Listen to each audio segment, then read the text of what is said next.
अयाज खान नक्शबंदी के official channel Naqshbandi speeches को subscribe करें। जब असली घी की खुशबू ही नहीं पता होगी तो हर 2 नंबर घी जो बेच रहे हैं मार्केट पे आप खरीद लोगे। तो असली की पहचान होनी चाहिए ना। पहचान तो तब होगी जब आप किसी पहचान कराने वाले के पास आओगे, वरना हर किसी का सौदा खरीदोगे। एक आखिरी मिसाल देता हूँ आपको। आप लोग की तलब अच्छी है इसलिए अल्लाह दिल में बात डाले। रास्ते में कोई दवा पड़ी हो, उस पर लिखा हो कि ये दवा पेट की बीमारी के लिए, उस पर लिखा हो कि आपको दे दे, आप खाओगे? कोई भी खाते? कोई भी टेबलेट किसी भी चीज की उस पर लिखा हो बकायदा बीमारी, कोई खाएगा? कभी खाएगा? किस तरह खाएगा? क्या करेगा? बोलो। डॉक्टर के पास जाएगा ना भाई, डॉक्टर से पूछेगा कि भाई मैं डॉक्टर के मशवरे के बगैर नहीं खाएगा।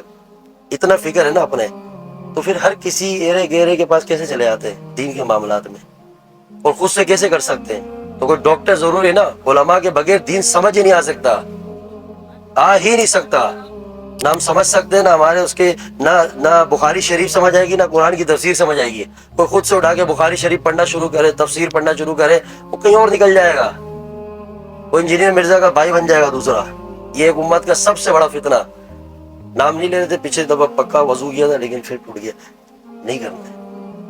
और इसके लोग क्या कहते हैं नीचे कमेंट्स में कि इसको इसकी बात की दलील दो, क्या दो इसको मतलब इसकी दलाइल दे आप, बगैर जो हदीस ला रहे आप भी इसको उगा ले हदीस लाए। हम तो इसको हदीस के आलिम भी नहीं समझते, जाहिलों से बदतर समझते हैं। इससे कोई इस पे बहस करेगा? ये तो आम सा बंदा है। मैं तो आलिम नहीं हूँ, मैं अपने बुजुर्गों उलमा की जूतियों के बराबर भी नहीं समझता।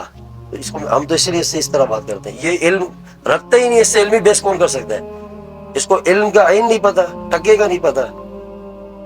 भाई स्क्रीन के अंदर 15 लोगों सामने बैठ के दुनिया को बेवकूफ बना रहा है, किसी बड़े आलिम के सामने बैठा कभी नहीं आएगा।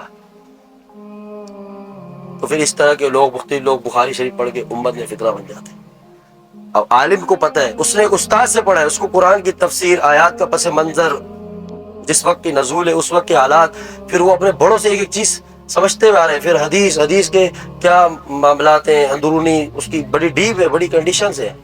ऐसे ही हर कोई उठा के किताब पढ़ रहा है बुखारी, उसकी शक्ल देखो, उसको वजू के फर्ज नहीं समझ आते, वो आगे आपको बुखारी शरीफ की दलाइल देगा, 2 कोट बुखारी 3.2, ये कोई तरीका। और हम भी माशाल्लाह ये जितने मुतासिर होते ये सबसे निचले दर्जे के जाहिल है, आखिरी दर्जे के, कि जब वो 2-3 पॉइंट बताते ना हदीस का नाम लेके, हम कहते सुभान अल्लाह, अल्लाह के बंदो आपके अगल बगल में देखो सुभान अल्लाह इल्म के पहाड़ बैठे, पहाड़, कदर करो।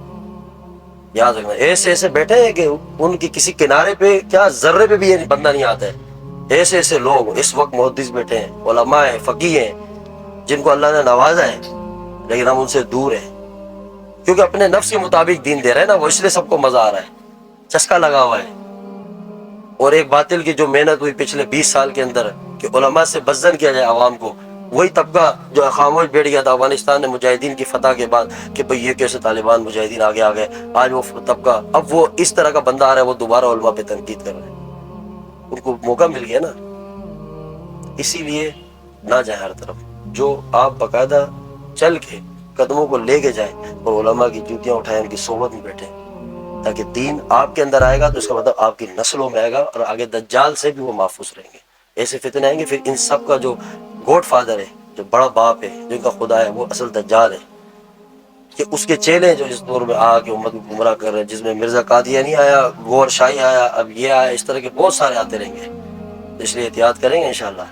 हाँ, असल वो लोग हैं जो आपको खाली डायरेक्शन नहीं, आपको वक्त के फितनों से भी आगाह करें। याद रखना, डर खौफ किसी का भी नहीं होना चाहिए दिल में। मैं बात की ना कि जो राज है खत्म, इसी खौफ की वजह से तो यह हाल हो रहा उम्मत का, आस्ता आस्ता आस्ता। या आपको कोई बोले नबी सलाम के जात की गुस्ताख हुई है, सब मुसलमान कहते अच्छा, बस चीख पड़े, आंखों से आंसू आए, दिल फट जाए, तन्हाइयों में रो रहा हो, हर वक्त अल्लाह से माफिया मांग रहा हो, ये कैफियत तो नहीं चाहिए मुसलमान की, नहीं है। तो हुजूर की गुस्ताखी पे हमारे कोई चेहरे पे शिकन नहीं होता, तो सहाबा की गुस्ताखी पे कैसे है, जिनकी निस्बत से हम सहाबा को मानते हैं। या हमारा अमाल, हमारे ईमान इस दर्जे पे आ गए तो हम अपने आप को बेदार करें। इंशाल्लाह हमारा काम है सदा लगाना, आवाज देना, समझाना। अल्लाह इंशाल्लाह जिसके दिल पे बात उतार दे इंशाल्लाह।